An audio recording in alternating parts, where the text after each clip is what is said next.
Hi friends, అందరూ బాగున్నారా? మీ అందరూ బాగుండాలని మనస్ఫూర్తిగా కోరుకుంటున్నాను.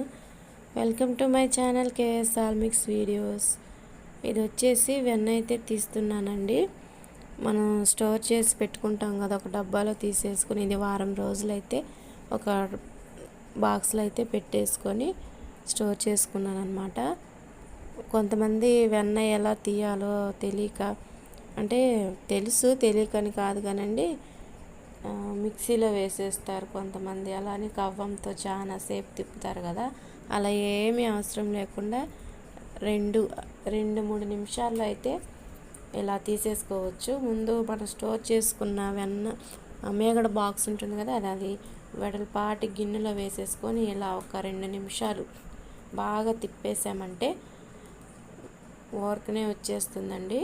ఇలా 2 నిమిషాలు బాగా తిప్పేసి ఇందులో వాటర్ అయితే పోసేసుకొని మరలా ఒకసారి అలా తిప్పేసుకుంటే చాలా ఈజీగా వెన్న అయితే వచ్చేస్తుంది.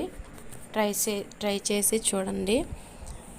మిక్సీలో వేసుకునే అవసరం లేకుండా, కవ్వంతో చాలా సేపు తిప్పే పని లేకుండా ఇలా అయితే ఈజీగా వచ్చేస్తుంది. ఈ వచ్చిన వెన్నని చాలా శుభ్రంగా 2-3 సార్లు అయితే నీట్గా కడిగేసుకొని వేడి చేసేసుకోవడమేనండి.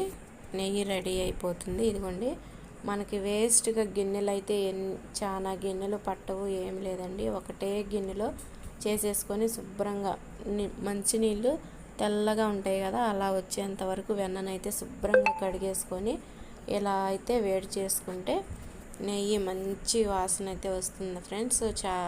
చాలామంది ఏంటంటే నీట్గా కడగరు అనమాట వెన్న అనేది. అది శుభ్రంగా కడిగితేనే బ్యాడ్ స్మెల్ రాకుండా ఉంటుంది.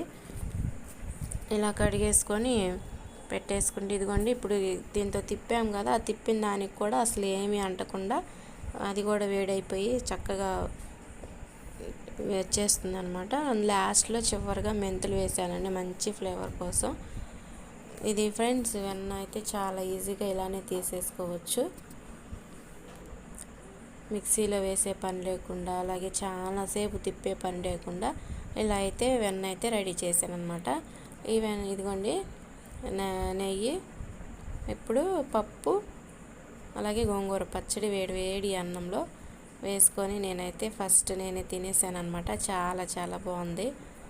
ఇది ఫ్రెండ్స్ వీడియో. ఈ వీడియో నచ్చిందా? మరి నచ్చితే లైక్ చేయండి, ఛానల్ని సబ్స్క్రైబ్ చేయండి. మరి ఎన్నో మంచి వీడియోస్ కోసం చిన్న లైక్ ఇవ్వండి. ఈ వీడియో మరొకరికి వెళ్తుంది.